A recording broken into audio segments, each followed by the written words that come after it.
one day, my teacher decided to go completely off curriculum, and she introduced us to this game where a snake had to navigate a maze using blocks that represented lines of code.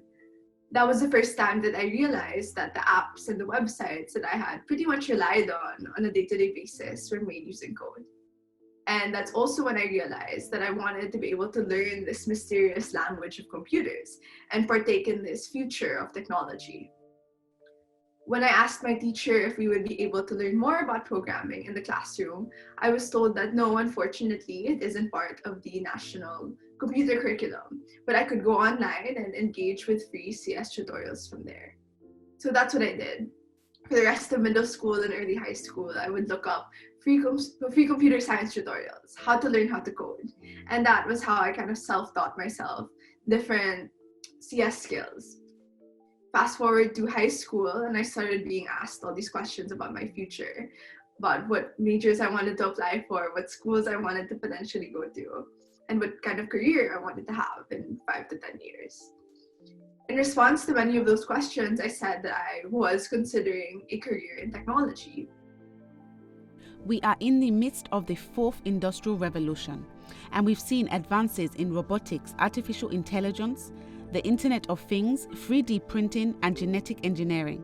What does this mean for women and girls? Crystal Rejeje, Managing Director of the Center for the Fourth Industrial Revolution, Rwanda. The Fourth Industrial Revolution represents a fundamental change in the way we live, the way we work, and the way we relate to one another, as well as the rate and the scale at which that change is happening. When we speak about the Fourth Industrial Revolution, it's really about blurring the boundaries between the digital, the physical, and the biological world, where we've seen advances in robotics and artificial intelligence, Internet of Things, 3D printing, genetic engineering. Although women and girls were largely excluded from the previous industrial revolutions, the fourth industrial revolution is anchored in disruptive technology that can address very specific areas of gender discrimination and really bring about equality. But in order to achieve this, we have to empower girls and women to be more than just consumers of technology. They have to be the designers and the developers of this technology. My peers were surprised because I was the only girl in my entire grade that wanted to go into tech. And I was one of 2 that wanted to go into STEM as a whole.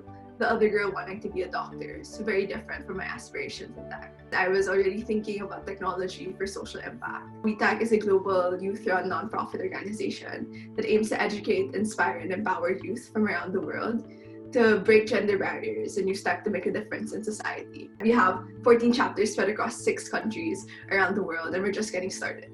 Overall, our goals are not just to close the gender gap in tech, but also promote tech accessibility for all, regardless of their socioeconomic status. Education systems have allowed gender divides to be perpetuated. The most marginalized girls are the worst affected. While girls tend to outperform boys in reading skills in most regions, they continue to be underrepresented as top performers in STEM subjects and later in the STEM workforce. Stephen Burrow, International Telecommunications Union. Research clearly indicates that the majority of future jobs will require at least basic digital skills.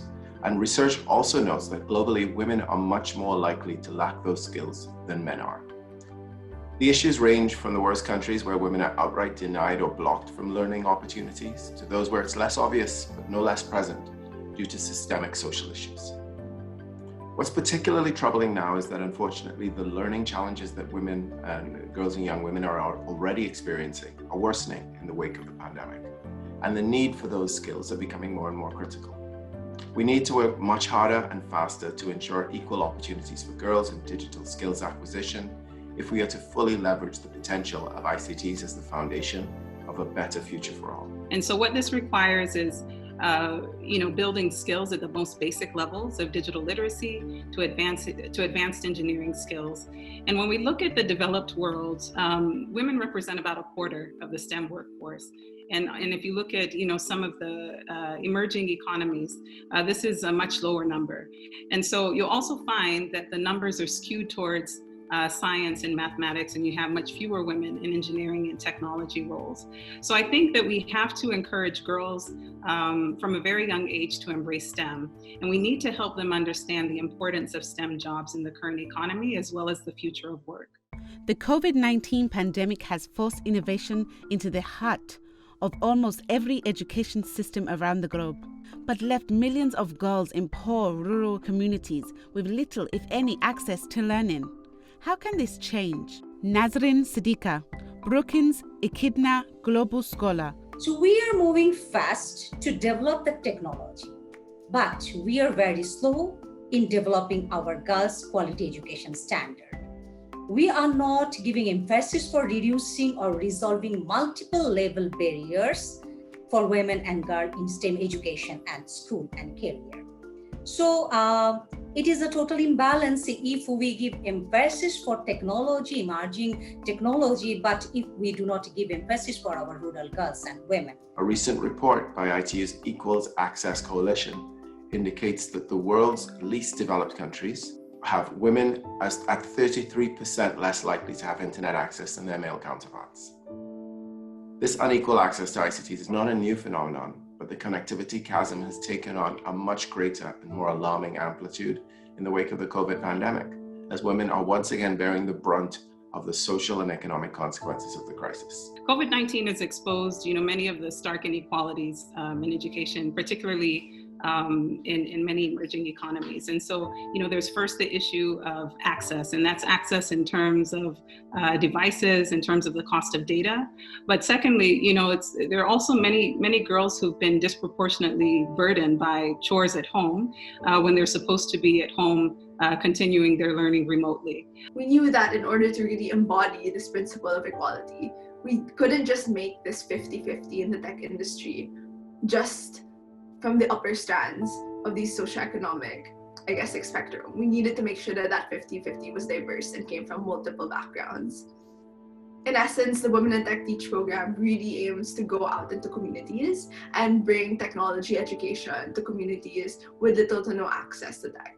I say this because in many places that we go, the students have never heard of programming before, much less startups or different careers in technology.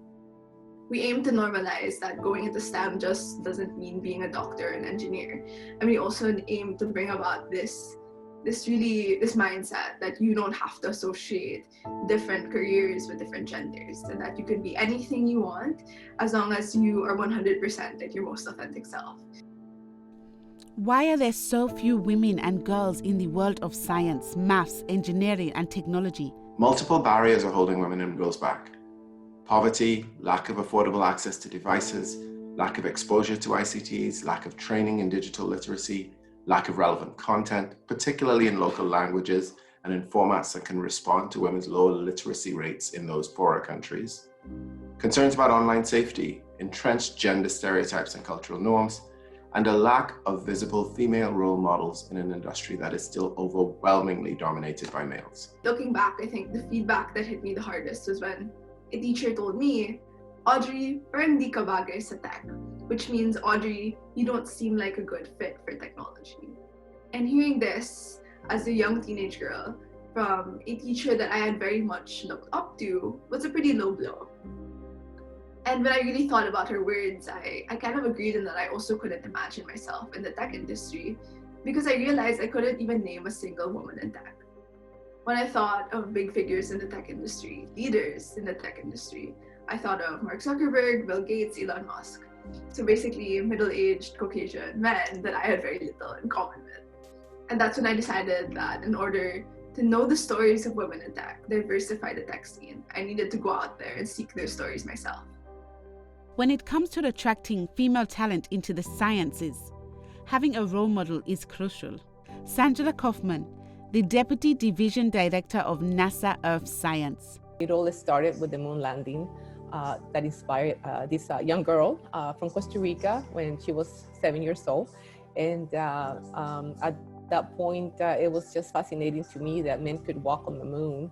Of course, I wanted to be the first female to walk on the moon. I didn't have a lot of role models, but I did have a mother who was very encouraging, a mother who really didn't think that there was any impediment to anything that a woman could do. It starts at home with the parents, really encouraging girls to do and dream and become whoever they want to become. But at the same time, encouraging them as they go through school and in high school and in college, to develop their natural abilities and things that they know they can do. It is crucial to introduce STEM education for girls in their early childhood years and to continue to support them throughout their education. Jennifer Brooks, Microsoft Philanthropies. We need to start early. We start with computer science unplugged. We don't need a computer for that. We start teaching computer science through early childhood programs to spark that critical thinking and that creative thinking early. Every country should include computer science in their curricula from early childhood to high school, and also provide it in a non-formal setting to ensure that those who did not have that privilege when being at school can catch up and learn. We need teacher trainings. Of course, teachers have to be the front line knowledge bearers of computer science education.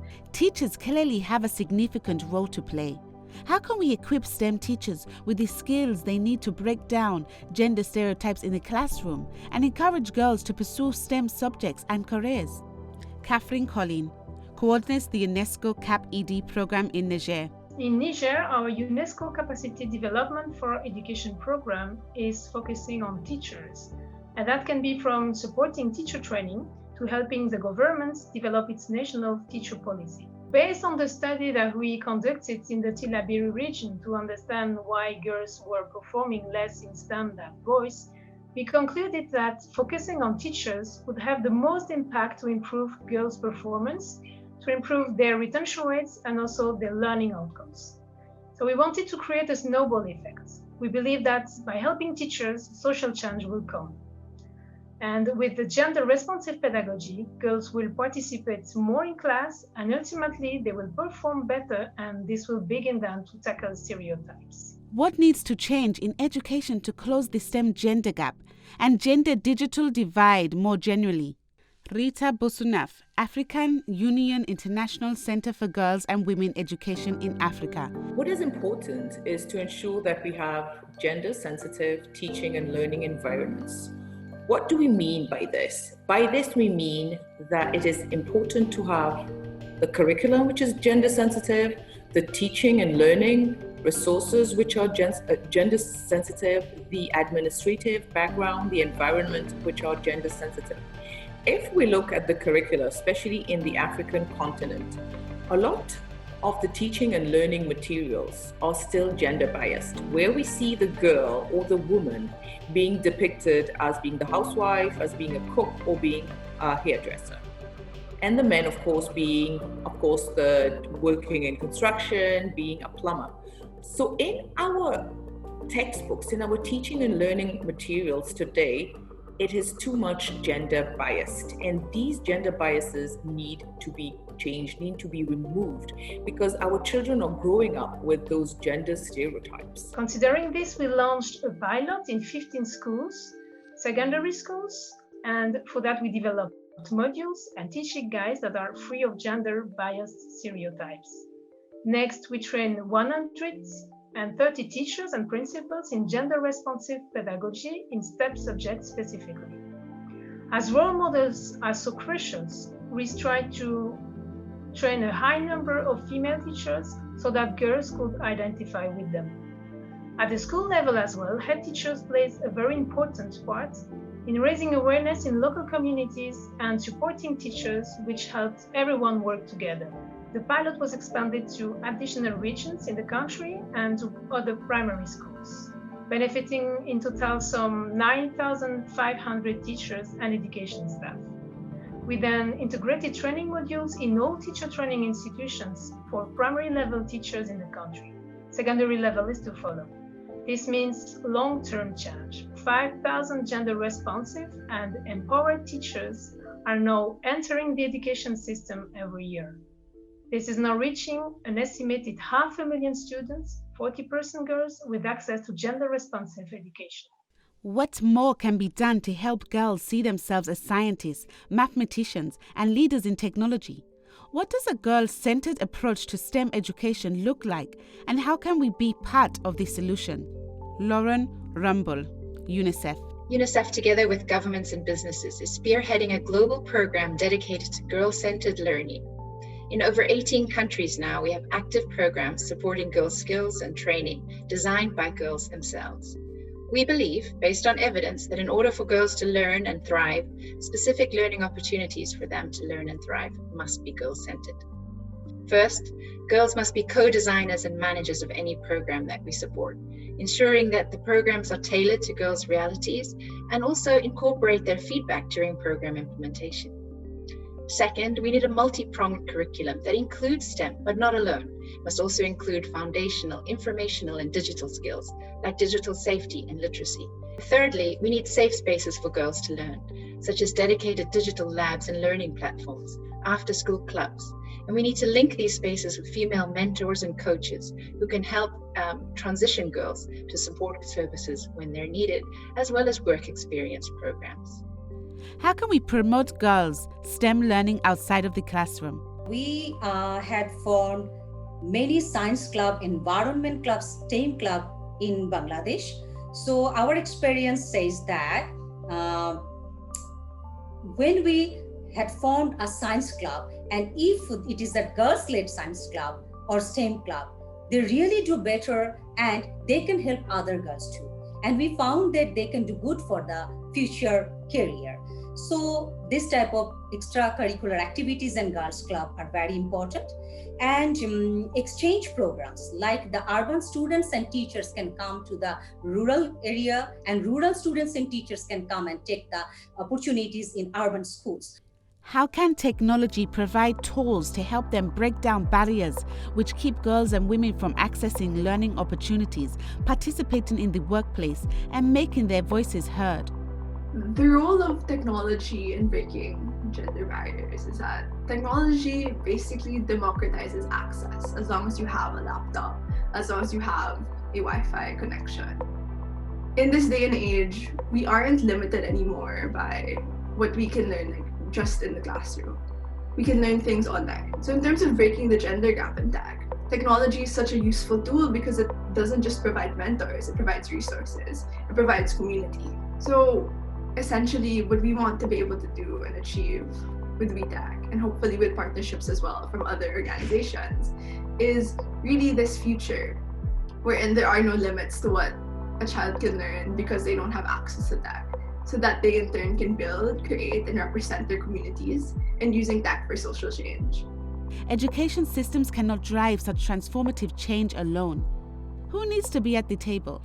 How can we ensure women and girls are at the heart of this work? So achieving, gender equality in STEM education will directly contribute to achieving gender parity across the board. That's really a fundamental belief of mine. And so we must have a multi-stakeholder approach in the way we're securing commitments from governments, businesses, academia, civil society across the board. And it has to be championed, at the highest level of leadership, but all the way to the level of parents, teachers, and local government leaders. So I think the main message is that we must all take ownership of the problem, and we must all be a part of creating the solution.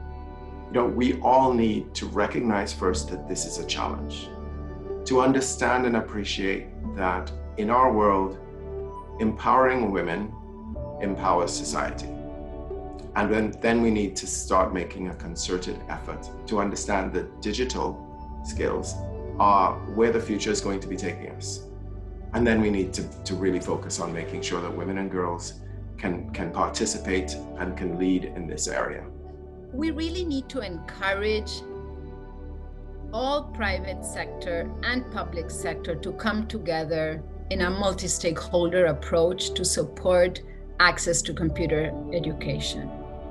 Because that's the only way we will ensure everybody's participation in a digital economy, through digital inclusion and livelihoods that are inclusive, not only of learning how to use technology, but how to understand how to create technology. This year, UNICEF, Volta Capital, and Global Smart Investing launched a report that argues that together we can leverage over $21 billion in impact investments for girls' learning, including for skills of the future like STEM. Imagine what this kind of large-scale investment can do for girls and women and for the societies in which they live. Investing in girls at this kind of scale can have a transformational, intergenerational effect. World's best investment is the investment for girls' education.